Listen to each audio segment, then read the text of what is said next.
안녕하십니까? 마케팅을 알려드리는 고박입니다. 오늘은 제 유튜브 영상 댓글에 달린 질문을 여러분들께 소개해드리려고 합니다. 이 구독자분께서는 예전에 본인이 방문하셨던 카페를 소개하는 포스팅을 작성했었고 현재까지 상위 노출이 되고 있는 상황에서 그 글을 작성한 지 몇 개월이 지난 지금 이 시점에 다시 그 카페를 방문하여서 또 똑같은 키워드로 또 포스팅을 작성해도 되는지 물어봐 주셨습니다. 그리고 마지막으로 주신 질문은 같은 소재로 또 포스팅을 올리면 기존에 있던 글이 밀려난다던데 사실인가요? 라고 물어보셨습니다. 그럼 차근차근 지금부터 답변 드려보겠습니다.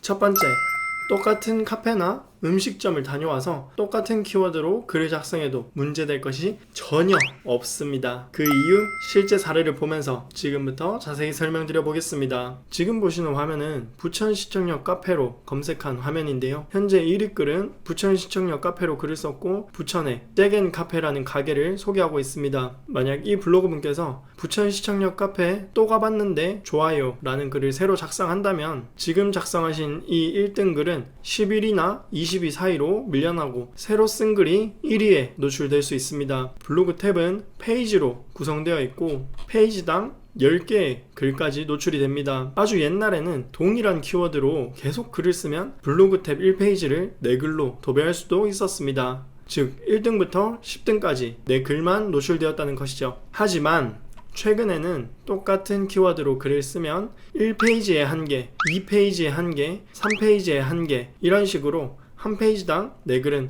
하나만 노출됩니다. 즉 결론을 말씀드리면 기존 글이 다시 뒤로 2페이지로 밀려날 수 있지만 똑같은 식당이나 카페를 똑같은 키워드로 다시 소개하는 것은 전혀 문제가 되지 않습니다. 블로그를 열심히 하는데 많은 에너지가 들기 때문에 부천시청역 카페로 1등으로 노출이 되고 있다면 똑같은 키워드로 글을 작성하시는 것보다 부천시청역 커피숍 이런 식으로 키워드를 다르게 써서 둘 다 상위 노출시키는 것이 좋겠죠. 이렇게 말씀드리면 기존 글을 쓴 지 얼마 뒤에 다시 써도 되나요? 라고 물어보시는 경우도 있는데요. 보통 안전하게 한 달을 많이 추천하시는데요. 혹은 정말 급하다면 일주일 내에도 똑같은 키워드로 재발행을 해도 큰 문제는 없습니다.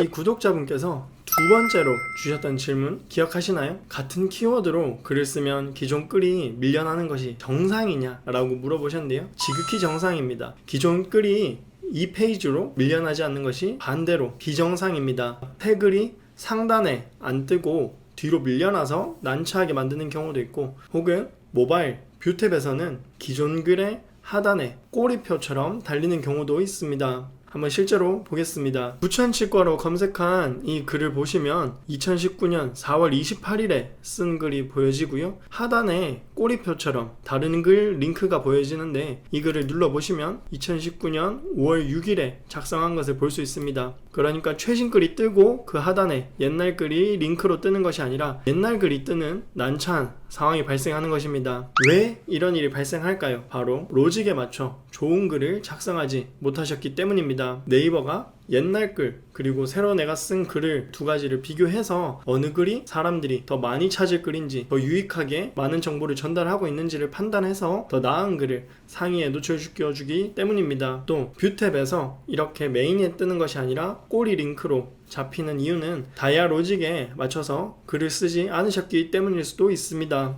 다이아로직은 여러분들께서 잘 아시는 것처럼 키워드와 제목과 본문이 유기적으로 하나의 이야기를 집중적으로 잘 하고 있는지를 따지고 실제로 글을 쓴 사람이 경험한 정보인지 사람들이 진짜 궁금해할 만한 정보를 잘 담고 있는지 이 글을 쓴 이유가 광고인지 정보성인지 그리고 마지막으로 시기적절한 적시성을 띠고 있는 글인지 등을 판단해서 더 나은 글을 상위에 노출시켜주고 있습니다. 즉 이전에 쓴 글보다 내가 새로 쓴 글이 사람들이 더 보고 싶을 만한 글이어야 하고 이런 기준을 잘 모르시는 분들께서는 단순하게 옛날 글보다 새 글에 글자 수를 더 많이 써라, 이미지를 더 많이 넣어라, 동영상을 더 많이 넣어라, 키워드를 더 많이 써봐라 라고만 이야기하시기도 합니다. 제 이야기를 듣고 이렇게 저렇게 해봐도 잘 안된다, 답을 못 찾겠다 하시는 분들이라면 최후의 방법으로는 기존 글을 비공개 혹은 삭제 처리를 하시고 새 글을 상위 노출시키는 것도 한 가지 방법입니다. 그러면 마지막으로 정리해 보겠습니다. 오늘은 기존에 방문했던 장소를 똑같은 키워드로 소개해도 되는지, 그리고 똑같은 글을 쓰는 주기는 얼마나 되어야 하는지, 기존에 상위에 있던 글이 밀려나지 않고 그대로 그 순위를 유지하는 경우 어떻게 대처해야 하는지까지 여러분들께 설명드렸습니다. 여러분들의 알찬 블로그 생활에 큰 도움이 되셨길 바랍니다. 여기까지 마케팅을 알려드리는 고박이었습니다. 감사합니다.